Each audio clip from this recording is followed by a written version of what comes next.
Olá pessoal, tudo bem? Hoje trataremos de um tema que eu gosto bastante, que é Database Locking. Foi um tema sugerido por um membro do canal, deixou um comentário num dos vídeos sobre base de dados, e a ideia é explorarmos hoje os dois locking direcional de uma base de dados, o lock pessimista e o lock otimista, como que a gente consegue codificar isso dentro de uma aplicação, e qual é o comportamento da sua aplicação se você não especificar nenhum deles, né? Se você simplesmente pegar, colocar uma connection string ali na sua aplicação e começar a utilizar. Qual vai ser o comportamento de lock? Falaremos um pouco sobre isso e também os impactos em performance. Qual é o melhor tipo de lock quando nós queremos, por exemplo, ter mais throughput numa aplicação, né? Ou ter mais volumetria. Mas antes de falarmos sobre os locks intencionais, né, os locks pessimistas ou otimistas, nós precisamos entender quais são os tipos de locks que uma base de dados ela aceita. Um ponto importante é que cada motor de base de dados ele pode ter um comportamento um pouco diferente. Eu vou tratar principalmente do Postgres, que eu acho que é um dos mais utilizados, né, das bases open source. Mas eu até coloquei alguns exemplos aqui do que nós falaremos, por exemplo, né, do lock for update, ele acaba tendo praticamente o mesmo código, tanto no MySQL, quanto no Oracle, quanto no Postgres. Então, eu acredito que os conceitos que eu falarei, eles vão ser aplicáveis para quase todas as bases relacionais, né? Postgres, Oracle, MySQL, SQL Server, praticamente todas as bases que são utilizadas em sistemas back-end, eles vão ter um comportamento muito parecido. Então, o primeiro conceito de lock é a diferença entre lock de tabela e o lock de linha.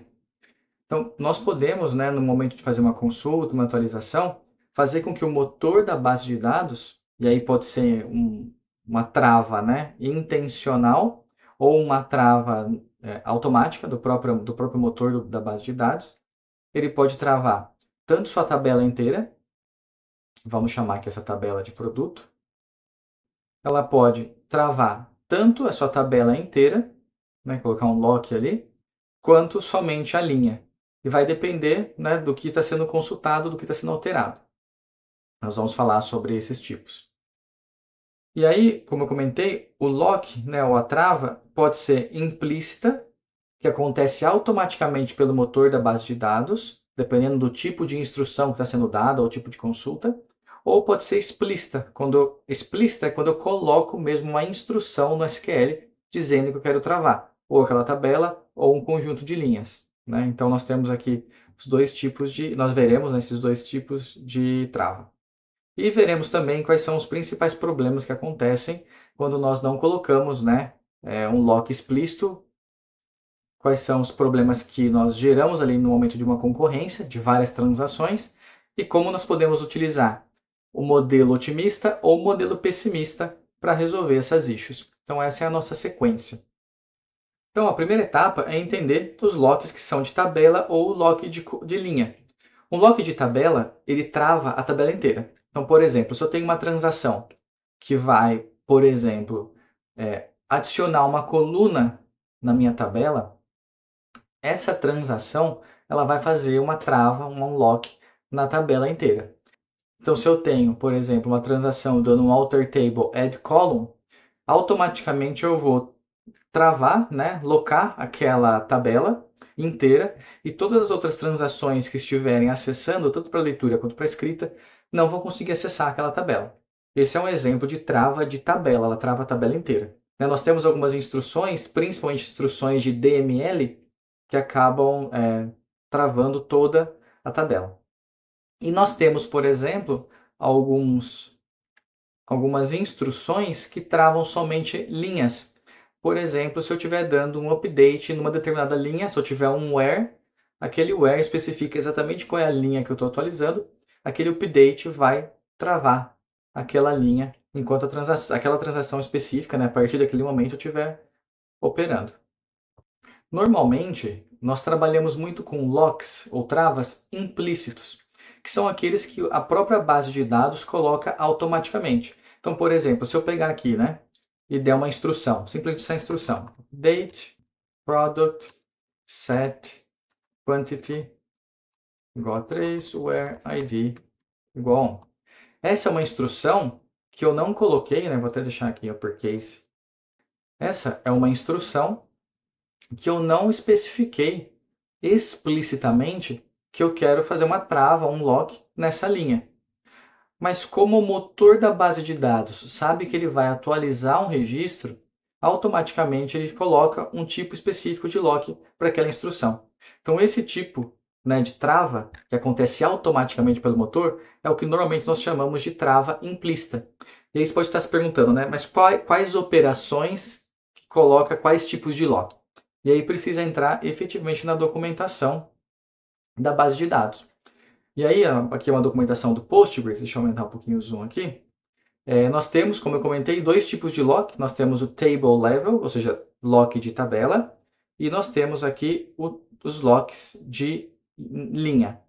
Vamos falar primeiro de tabela. Quais são as instruções, né, que travam tabela? E aí, o lock, nós temos vários tipos diferentes de trava. E é importante ter esses tipos diferentes, porque cada trava ela vai interferir ou bloquear um tipo específico de operação. Então, nessa tabelinha aqui, né, nós temos, pelo menos no Postgres, quais são os tipos de lock que podem serem colocados numa tabela. Nós temos o Access Share, Row Exclusive, Share Update Exclusive e assim por diante. Então, nós temos praticamente aqui, né, 3, 6, 8 tipos de locks para tabela. E ele até fala, né, não confunda, não é porque está row que é de linha. O nome era, antigamente, né, legado para a linha, mas hoje o Row Exclusive Lock é um lock que trava a tabela toda. Né? Ele até deixa aqui muito claro para não confundir, que mesmo que tenha row no nome, ainda é uma trava de tabela. Então, vou dar um exemplo. Vamos supor, por exemplo, que nós estejamos fazendo um select na nossa base. Né? Então, eu estou lá na minha base, em vez de dar um update, eu vou dar um select. Select from product where id igual 1. Então, eu dei um select. Quando eu dou um select, aquela transação, no momento que eu executo o select, ela pega um access share lock. Ele trava aquela tabela com access share lock. Só que um select, na teoria, ele é uma instrução muito frágil, né? Não é uma instrução que ela é importante para a mutação da tabela. Então, embora seja um lock que trava a tabela toda, ele só trava a tabela, aqui ó, access share. Ele só vai travar quando tiver um access exclusive. Ou seja, ele vai travar apenas operações que sejam access exclusive. E quais são as operações que são access exclusive? Drop table, truncate, reindex, cluster, vacuum e full. E refresh MathView, se não for. Então, se eu der um refresh no Materialized View. Então, basicamente, se eu tiver uma transação dando um select na tabela, enquanto aquela transação não terminar, eu não vou conseguir, por exemplo, dar drop table. E faz sentido, né? Porque se eu estou lendo daquela tabela, eu não posso dropar aquela tabela no meio da leitura.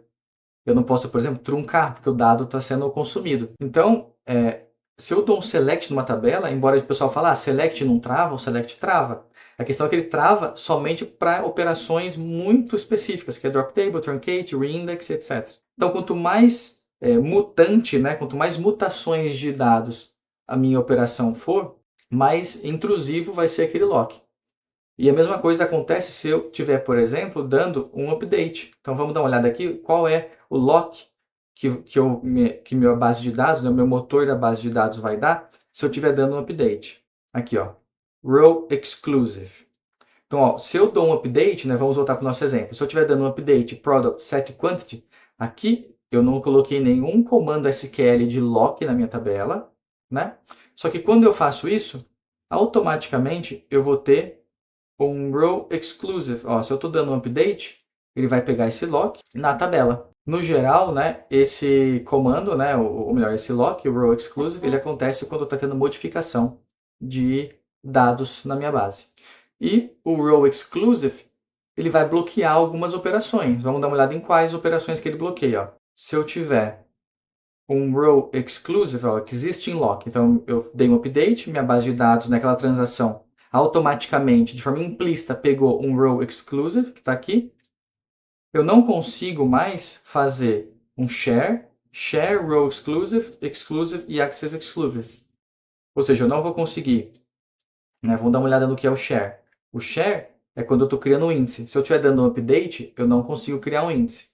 Se eu estiver dando um update, eu não consigo exclusive. Vamos dar uma olhada. Eu não consigo dar um refresh materialized view, mesmo que seja de forma concorrente, porque se eu estou mutando um dado, eu não posso dar refresh na materialized view. Então, essa é a forma implícita de se adquirir um lock.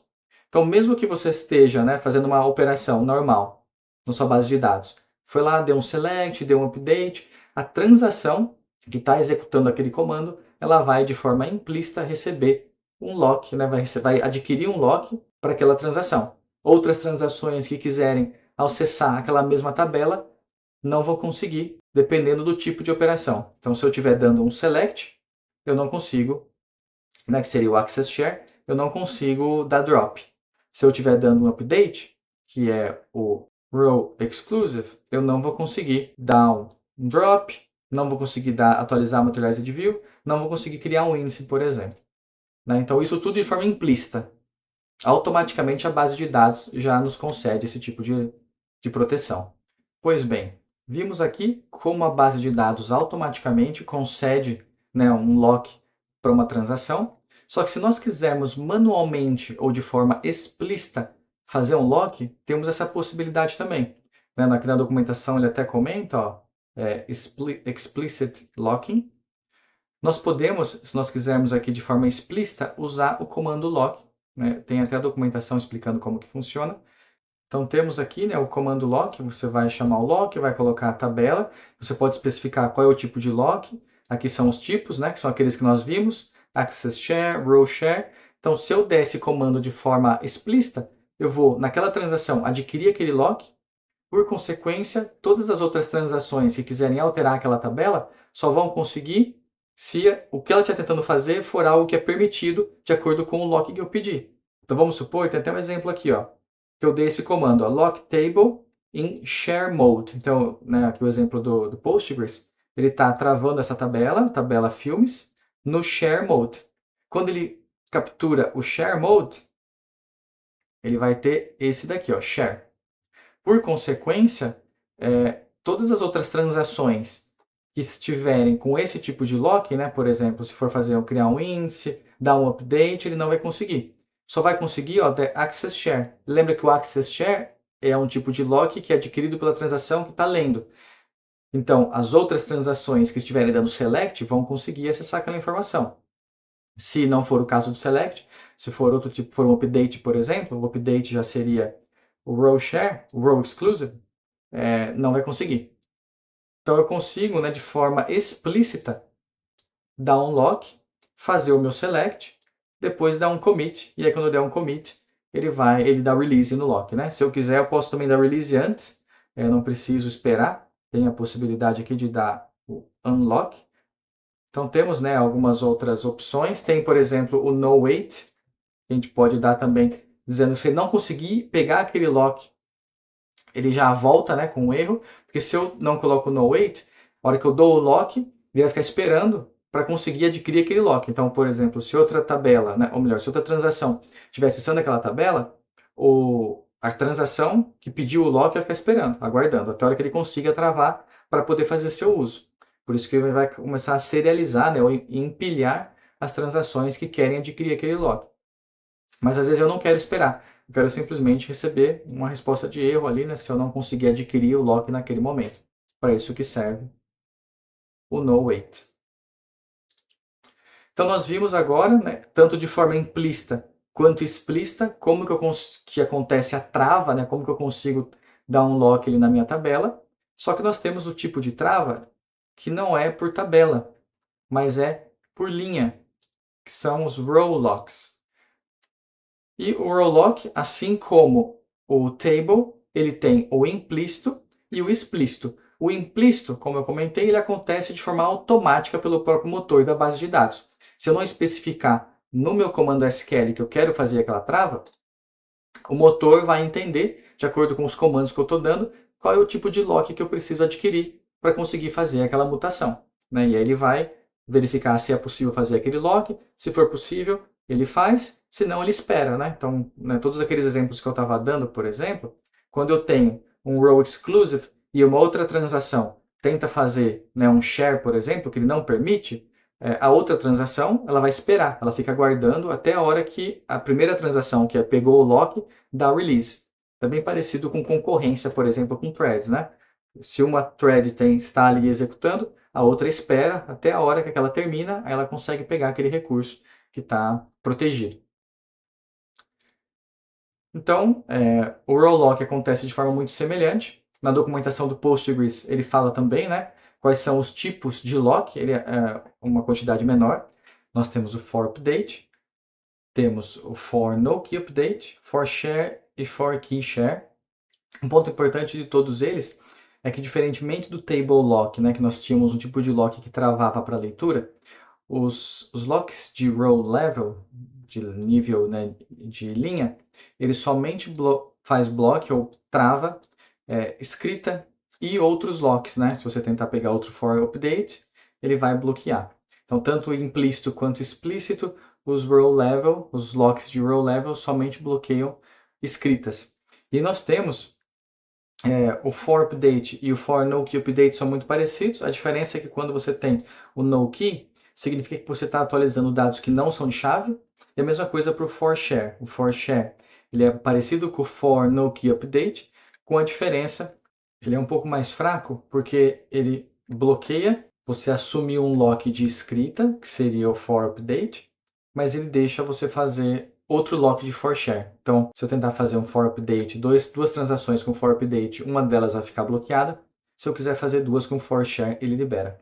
Tem o mesmo tipo de tabelinha que nós temos nos tables. Então, se eu tiver, por exemplo, um for update, eu não vou conseguir ter nenhum dos tipos de lock, nem for key share, nem o for no key update.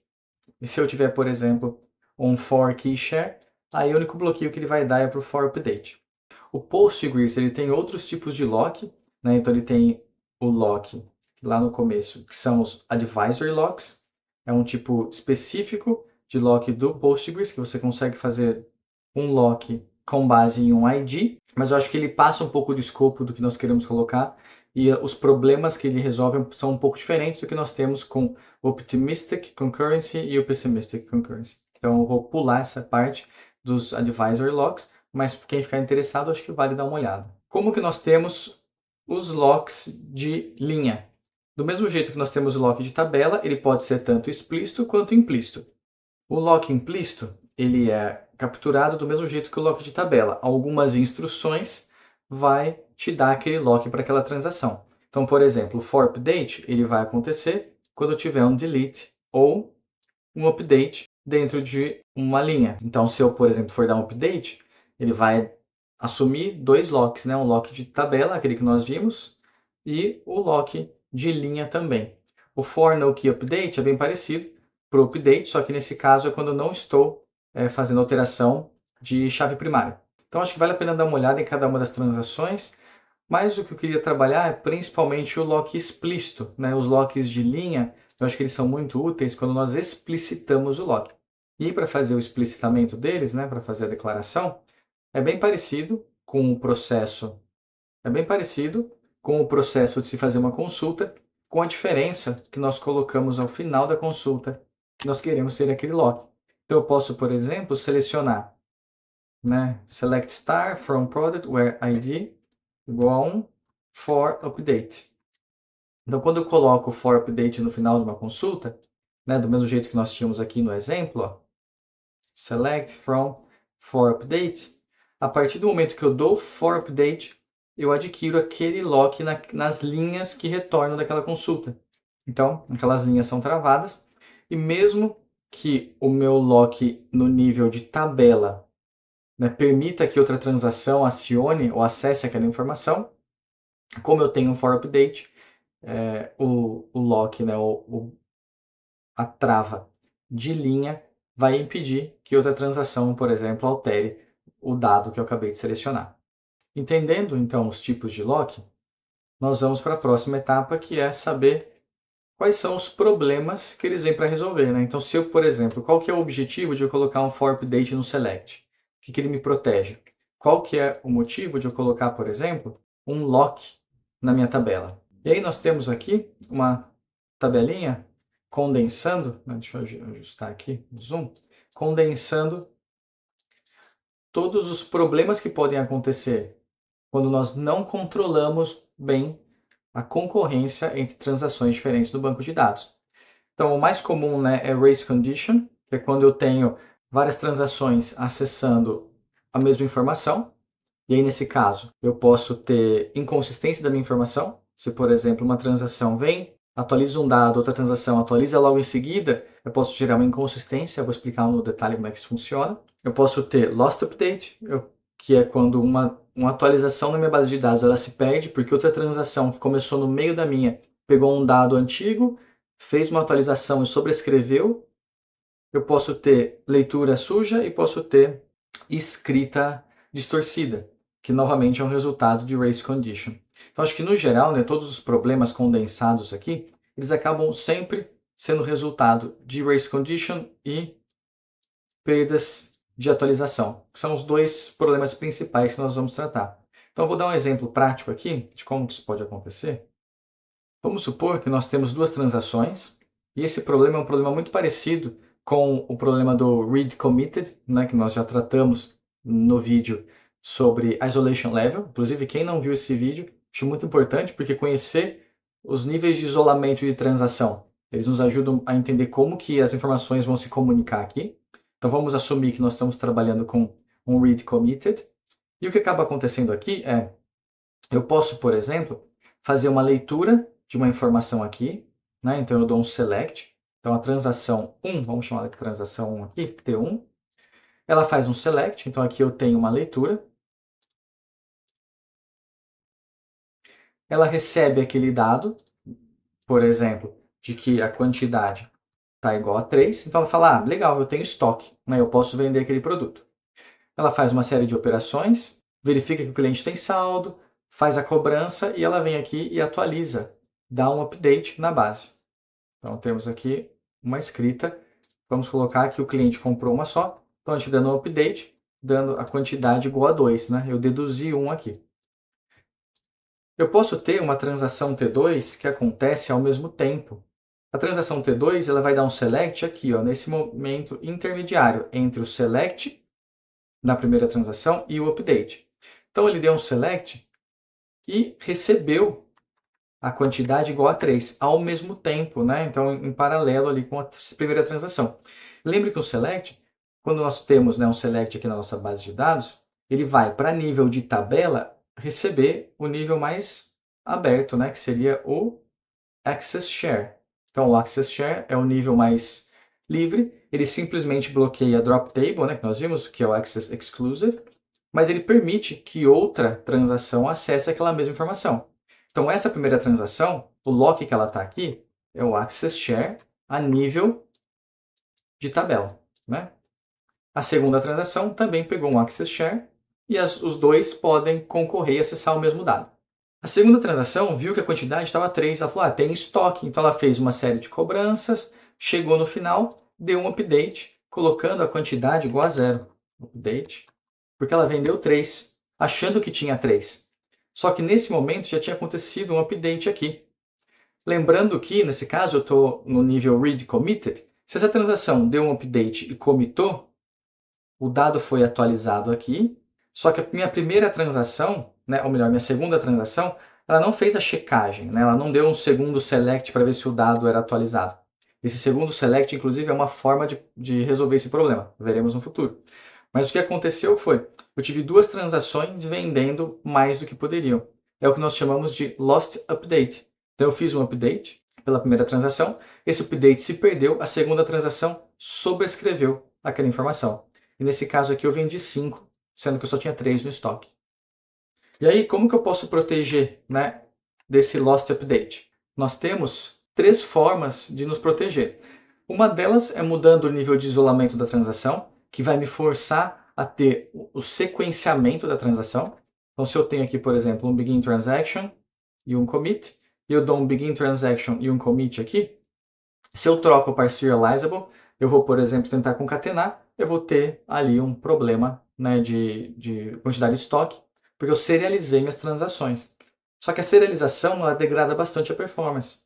Então acaba que a forma mais comum de nós resolvermos esse problema, tanto de lost update quanto de race condition é através do controle de concorrência ou otimista ou pessimista. Né? Então, o que eu mostrei até agora é o cenário que nós chamamos de default, né? Que é o cenário quando eu não coloco nada. Eu simplesmente coloco a connection string do meu banco na minha aplicação e começo a executar queries ali. Nesse caso, né, eu não estou controlando nenhum tipo de transação. O lock que eu estou tendo, ele é o lock automático que o motor da minha base de dados dá. E lembre-se que, normalmente, a regra da base de dados ela é otimizada para ter mais throughput, para ter mais volume. Então, ela sempre vai dar o menor nível de lock possível. Se eu estou dando um select e outro select, e eles não concorrem, entre aspas, não tem por que ela bloquear o segundo. Né? Então, o motor da base de dados, ela sempre vai tentar te dar a trava, né, o lock mais fraco possível. Só que às vezes, quando você tem um lock muito fraco, você acaba tendo ou problema de lost updates ou problema de concorrência, né? De race condition. E no próximo vídeo nós vamos efetivamente entender como podemos usar concorrência pessimista, concorrência otimista, como podemos de forma explícita dizer para nossa base de dados qual comportamento nós queremos do lock e aumentar muito consistência ou throughput, né, dependendo da escolha que nós quisermos aqui do tipo de transação. Bons estudos!